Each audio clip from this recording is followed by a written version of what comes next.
बिस्मिल्लाहिर्रहमानिर्रहीम। हमारी नई नस्ल जिस रास्ते पर पड़ी हुई है वो ख़तरनाक रास्ता है, और हम देखते हैं कि नई नस्ल वेस्टर्न कल्चर से मुतासिर है, और इतनी मुतासिर है कि हर चीज़ के अंदर वो उन्हीं की पैरवी करते हुए नज़र आते हैं। इसकी बहुत बड़ी मिसाल ये है कि हमारी नस्लों के अंदर से निकाह का तसव्वुर ख़त्म होता चला जा रहा है,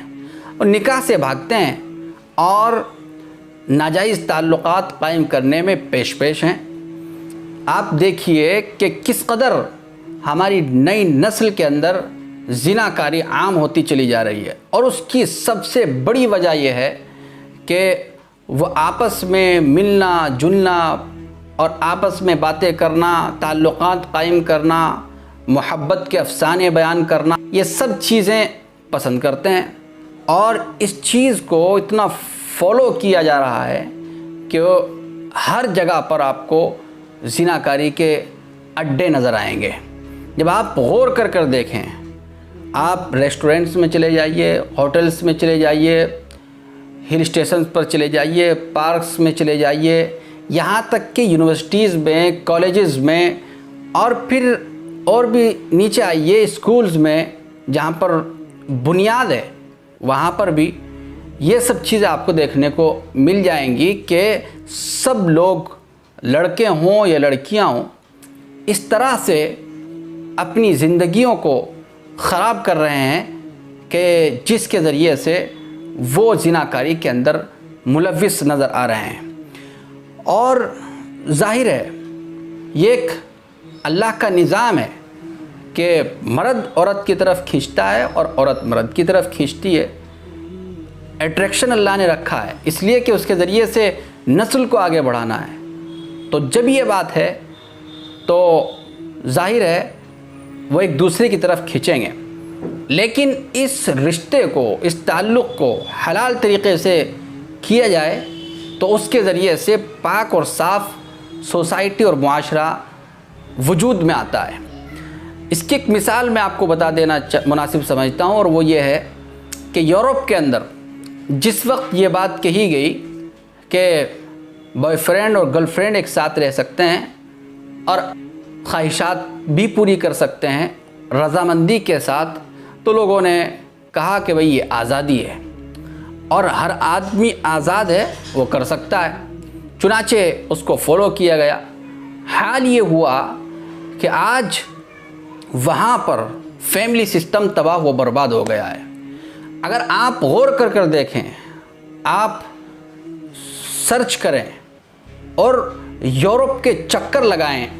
और वहाँ पर जाकर देखें, तो आपको हर दूसरी तीसरी लड़की ऐसी मिलेगी कि जिनके पास एक दो बच्चे हैं और उनकी परवरिश कर रही है। उनसे पूछो तो कहते हैं कि मेरा बॉयफ्रेंड था, उससे बच्चे पैदा हुए और फिर उसके बाद ब्रेकअप हुआ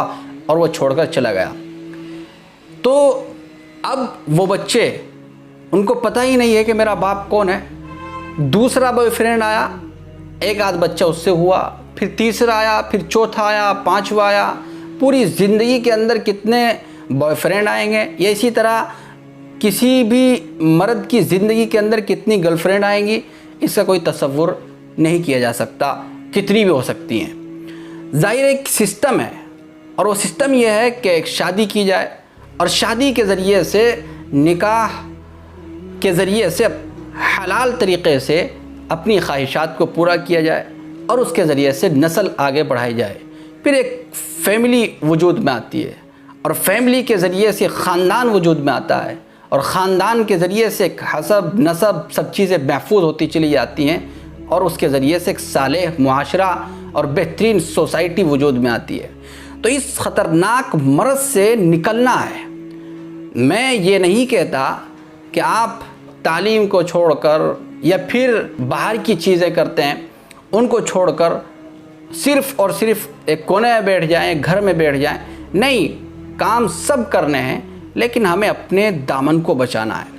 हमें अपने आप को पाक रखना है, हमें अपने आप को साफ़ रखना है। और उसका तरीक़ा यह है कि इस्लाम ने सबसे बेहतरीन तरीक़ा बयान किया है। अल्लाह तबारक व तआला ने कुरान पाक में इरशाद फरमाया قل للمؤمنین یغضوا من ابصارہم ویحفظوا فروجہم، اے ایمان والو اپنی نگاہوں کو نیچے رکھو اور اپنی شرمگاہوں کی حفاظت کرو۔ جب انسان اپنی نظر نیچے رکھے گا تو ظاہر ہے پھر محبت کے افسانے تک پہنچنے کے لیے تو بہت لمبا وقت درکار ہوتا ہے، ظاہر ہے وہاں وہ پہنچ ہی نہیں پائے گا۔ اور جب عشق اور معاشقہ یا دوستی نہیں ہوگی تو ظاہر ہے زناکاری تک بھی نہیں پہنچے گا۔ تو کہیں نہ کہیں نظر جب انسان نیچے رکھے گا اور اس کی آنکھوں میں حیا ہوگی، شرم ہوگی، تو انشاءاللہ وہ زناکاری سے بچے گا۔ یہی اللہ تبارک و تعالیٰ نے عورتوں کے بارے میں فرمایا قل للمؤمنات یغضضن من ابصارہن ویحفظن فروجہن ولا یبدین زینتہن الا ما ظہر منہا، کہ اے ایمان والی عورتوں اپنی نظروں کو نیچے رکھو، اپنی نظروں میں حیا اور شرم پیدا کرو اور اپنی شرمگاہوں کی حفاظت کرو۔ ظاہر ہے جب نظریں نیچے ہوں گی تو انشاءاللہ شرمگاہ کی بھی حفاظت ہوگی، اور اس کا حق یہ ہے کہ چونکہ عورت کے جسم کے اندر اٹریکشن ہوتا ہے، تو عورت کے جسم میں اٹریکشن ہونے کی وجہ سے مرد تیزی کے ساتھ اس کی طرف مائل ہوتا ہے، تو اس کا حل قرآن میں بیان کیا گیا کہ عورت اپنی زینت کی چیزوں کو چھپا کر رکھے، یعنی جس سے اٹریکشن پیدا ہوتا ہے جسم کی بناوٹ سے، اس کو چھپا کر رکھے، ایسا لباس پہنے کہ جس کے ذریعے سے اس کے جسم کی بناوٹ مکمل طور پر ظاہر نہ ہو، اور اجنبی مرد کی نظر جو غلط نظر ہوتی ہے وہ اس کے جسم کی طرف نہ پڑے، تو انشاءاللہ پھر وہ فتنوں سے محفوظ رہے گی اور زناکاری سے محفوظ رہے گی، اور اس کی عزت برقرار رہے گی، اس کی عزت کی حفاظت ہوگی۔ تو ایک بہترین نظام ہے، اس نظام کے تحت تعلیم حاصل کیجئے، اس نظام کے تحت آپ دوسرے کام کریے جو آپ کو کرنے ہیں، تو انشاءاللہ پھر ظاہر ہے ہمارے سوسائٹی کے اندر ایک پاکیزہ اور اسلامی اور بہترین معاشرہ وجود میں آ سکتا ہے۔ تو اس لیے اس کا خیال رکھیں اور اپنے آپ کو بچائیں، اور جلد سے جلد ہو سکے تو شادی کا انتظام کریں، اور شادی کے ذریعے سے اپنی خواہشات کو جائز طریقے سے پوری کریں اور اس کے تقاضوں پر عمل کریں، تو انشاءاللہ پھر زندگی کے اندر سکون آئے گا۔ ہم گرل فرینڈ کے ساتھ زندگی گزارتے ہیں، اس کے اندر بے سکونی ہوتی ہے، اطمینان نہیں ہوتا ہے، لیکن جب ہم اپنی بیوی کے ساتھ زندگی گزارتے ہیں تو اس کے اندر سکون ہوتا ہے، اطمینان ہوتا ہے، راحت ہوتی ہے۔